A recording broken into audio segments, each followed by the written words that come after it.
For the record, watching Andor come true in real time was not on my bucket list.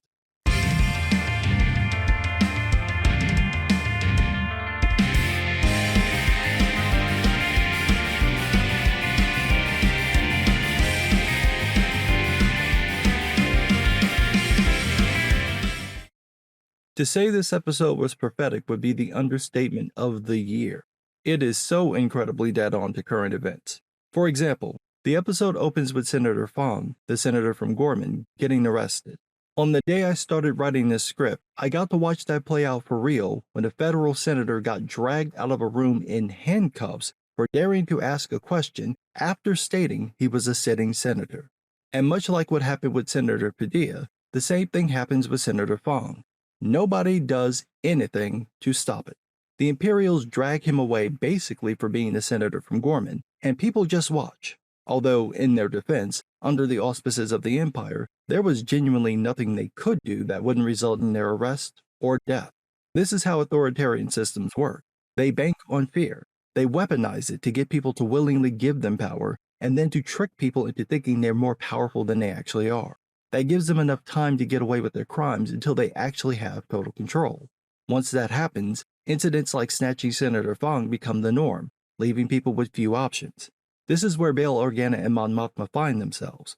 Bail decides to stay behind to buy time for the rebellion to begin making moves. He wants Mon to leave since she's such an important figurehead in the rebellion, but Mon wants to give a speech first and then escape. So, let me just say, that is tactically retarded. And if this happened for real, Bail would have knocked this woman out and taken her to Yavin himself. There is no reason for her to stay on Coruscant to give the speech. She could broadcast the speech from anywhere, and with Luthen's help, she'd probably be able to do it without getting the signal cut. It's so stupid for her to stay there. But it is in character. This is what she would do, so I'm gonna let it slide, even though in my mind I'm going, girl, you better go. Bail tells Mon that he'll have some of his people get her out of the Senate building and off-world after the speech. However, that ends up not being a viable plan because Luthen finds out that the ISB infiltrated Bail's team. None of them can be trusted, so he sends Cassian to pick up Mon. However, when Clea gives him his cover and credentials, Cassian tells her it'll be his last time. He's out, and Clea takes him to task. In the moment, it's a great scene because she just checks him. He's not the only one who's made sacrifices. Mon Mothma is about to make a major sacrifice. Cassian may want to live a normal life, to make his own choices, as he says, but that's what they're fighting for. That's the point of the rebellion. But the scene is way more powerful after watching the following episode, where we get Clea's backstory. Her checking Cassian takes on a whole new meaning because she's been through exactly the same thing as Cassian experienced on Gorman and his home world. That's as much as I want to give away just in case anybody hasn't seen the episode yet. From a storytelling perspective, this scene is a testament to the caliber of the writing for the show. The writers peppered all these tidbits of foreshadowing throughout the series, and they're so well disguised that in the first viewing, it just looks like cool character-driven scenes. But when you watch the season again, so many moments take on a new context. Later on, Mon Mothma gets ready to practice her speech in her office, but her aide Erskine checks the room and finds an ISB listening device. How long it's been there is up for grabs, but we quickly find out that the Empire planted bugs in all these senators' offices and monitors them around the clock. They've probably heard everything Mon Mothma has ever said in her office. We can assume, since she's been out and about, that she never talked about the rebellion, but the look on her face when she crushes the device makes it seem like she said too much about something in that room. At any rate, she can't practice the speech there, so she goes outside. Meanwhile, we get to watch the Imperials try to figure out why the signal went dead, and it's not played for laughs, but it is funny that none of them assume Mon found the device. They just think it randomly stopped working. Now, while Mon practices, Luthen shows up to warn her about Bail's team. He's got intel ISB compromised Bail's team, so none of them can be trusted. But instead of leading with that, he tells Mon that her aide Erskine works for him and told him where she was. And this just shatters her. Keep in mind, she just found out that her office was bugged, and now she finds out that Erskine, one of her closest confidants, is also spying on her. And with Luthen's questionable track record, Mon is totally suspicious of him, and he doesn't help things with his tone. He's not completely cold, but he's so overtly calculating that he doesn't give Mon any reason to trust him. He just implied that he had Erskine spying on her, and now he's telling her not to trust Bail Organa, so the only one left Mon can trust is Luthen, and that's mighty convenient. Mon brings up her old friend Tay Kolma, the guy Luthen 86 because Kolma tried to blackmail Mon, and Luthen's like, yeah, and I'd do it again. And Mon's like, would you do that to me if I become an inconvenience? The answer is technically no. Mon is far too important to the cause, but the way Luthen responds comes across as, maybe. He tells her not to go with Bale's team and that he's sending a man to get her instead, and then tells her the code phrase, but he says it like this. You'll ask if he's alone. He will say, I have friends everywhere. I have friends everywhere. Kinda sounds like a threat. Just saying. And Luthen's knack for doing that, for bullying people instead of reading the room, will eventually cost them. When Mon goes back to her office, she wants to know if they're good to speak, and Erskine tells her that he checked everything and they're clear. And then she lights into him, telling him that she's never felt so betrayed, and asks how long he's worked for Luthen, which was since the wedding. So, 4 years. So she just fires him on the spot. He says he's still loyal to her, but she doesn't care. This is another one of those scenes that's underplayed, but highlights an important aspect of the rebellion. They're so caught up in subterfuge that they don't realize how easily they can damage their trust in each other by playing these games. Nobody likes being spied on, especially not by friends, even if the purpose is protection. That's bound to backfire, like it does here. This leaves Mon with basically no one to trust, and that ironically puts her in a compromised position, the very thing Luthen wanted to prevent. Speaking of compromised positions, Cassian meets with Luthen, who decides that he's going to stay on Coruscant after Mon Mothma gives her speech. This is so obviously a bad idea that Cassian instantly tells Luthen that he can't stay because the Empire will catch him, but Luthen is like, whatever, I do what I want. Now, we just got a hint of why he chose to stay. Like I said, he has a knack for burning bridges with his allies, like he just did with Mon Mothma. He likely wouldn't be welcome on Yavin 4, even though the rebellion probably wouldn't exist without him. He's effectively been exiled from his own movement, and that's something that happens with many early leaders of rebellions or social causes. The people who lay the foundations of the movements wind up at odds with the new leaders. If they're fortunate, they just get exiled. If they're not, their souls get exiled. The split usually happens when the movements shift into high gear, and it mostly comes down to a change in tactics, typically the movement becoming more radicalized or more strategic. Usually the tactics end up swapping, so if a movement starts out radicalized, the new leaders will be more strategic and boot out anyone too radical to control. That's what happens with the rebellion. It's becoming an organized military force, and Luthen's tactics and attitude, while effective, don't mesh well with that situation. It was inevitable that Luthen and the rest of the rebellion would butt heads. A similar thing happens with Saw Gerrera. These types of extreme figures don't play well with others, but they also don't like giving up control, so they wind up isolated from the very movements they created. Meanwhile, Mon's ISB-planted driver tells the Imperials that he hasn't heard from Mon all night, and thanks to Luthen's little reveal, no one from the rebellion's heard from her either. They're not even sure if she's still giving the speech. Clea contacts Erskine to find out what's going on, and Erskine decides to go and warn Mon even though she probably won't listen to him. So he makes his way into the Senate building and whoa. Back up a second. Is that Macho Man Abby Savage? Is that old girl who played Abby in the Last of Us game? What are you doing here? You're in the wrong show. You're in The Mandalorian, not Andor. Why are you here? So I had to check. I literally paused the show because I was totally distracted by this. You cast the same actress in shows set decades apart? Really? No. And they didn't. It's a different actress. She just bears a striking resemblance to the other one. She's part of Bail Organa's team. She meets with the other two right as Erskine goes to find Mon. As this goes down, the Imperials find out that some senators plan to speak out against the Gorman massacre, but the Empire doesn't intend to let that happen.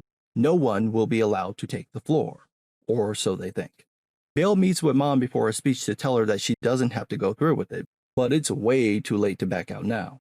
Mon plans on speaking, so Bail tells her that she's got to bounce right when she finishes. Mon asks about Bail's people, whether he trusts them. He says he does. Then Mon asks whether he knows them, and Bail admits that he doesn't because he can't. It's too risky, which ironically means it'd be very easy for someone to infiltrate his team without him ever realizing he's been compromised. His situation is an ironic parallel of Mon and Erskine. Bail trusts people he doesn't know and gets betrayed. Mon trusts someone in her deepest confidence and gets betrayed. But at least with Erskine, he is actually loyal to Mon Mothma. He finds Cassian and uses the phrase to let Cassian know he's with Luthen. Meanwhile, some senators give their spin in support of the Empire's massacre on Gorman, and again, it sounds like something straight out of current events. In this case, a conflict happening on a strip of land just east of the Mediterranean. Now, that's probably not a coincidence, since that genocide has been happening for years, so the writers could have had that in mind when writing the speeches. However, the way that the Imperial sympathizers' speeches also mirror the defense of the mass Gestapo currently rounding up people without due process is shockingly on point. Sure, this kind of thing is predictable. It's what happens when authoritarianism and fascism take over. But I mean, it's practically the same words. It's just so dead on. I gotta give the writers props for this because they nail what this looks like to the letter. Anyway, we find out that not Abby is actually the spy. She reports to the Imperials but gets caught by one of Bale's loyal men, and she kills him and tells the Imperials that Mon Mothma plans to speak. Now, to get around the block, Bail Organa plays pure politics and cites some obscure rule that allows him to cede his time to someone else. It's so full of legit-sounding legislative minutia that I bet the writers actually listened to real Senate hearings to come up with this. And for that alone, this show deserves an Emmy. No one should have to sit through that boring bullshit, not even to write convincing lines in a show. The moment Mon gets ready to speak, the Imperials try to shut down the feed, but Lupin has friends everywhere, and they lock the room and put the key on the other side of the building, so there's no way to stop Mon Mothma from speaking.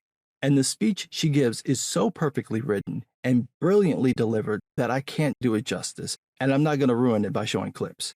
Go and watch the full speech because it is supremely powerful, relevant, and the response I wish more real senators and representatives would have to the current situation. I also looked up some info about the episode, and apparently Genevieve O'Reilly, who plays Mon Mothma, wanted to do the whole speech, so the writers wrote the entire thing and O'Reilly delivered it in full, and they just cut it to fit the show. I'd love to see the uncut version. I think it'd be even better than what we got. Either way, O'Reilly knew exactly what to do with it, and the speech, like a lot of the show, hammers on problems happening in the real world. Mon Mothma calls out the rampant lies told by the Empire, the death of truth, and how that leaves people vulnerable to the monsters who scream the loudest. She calls the attack on Gorman for what it is, a genocide, and she points the finger at the man responsible, the one who orchestrated all of this, the monster who will eventually come for them all, Palpatine. And right after she gets that line out, the Imperials cut the feed.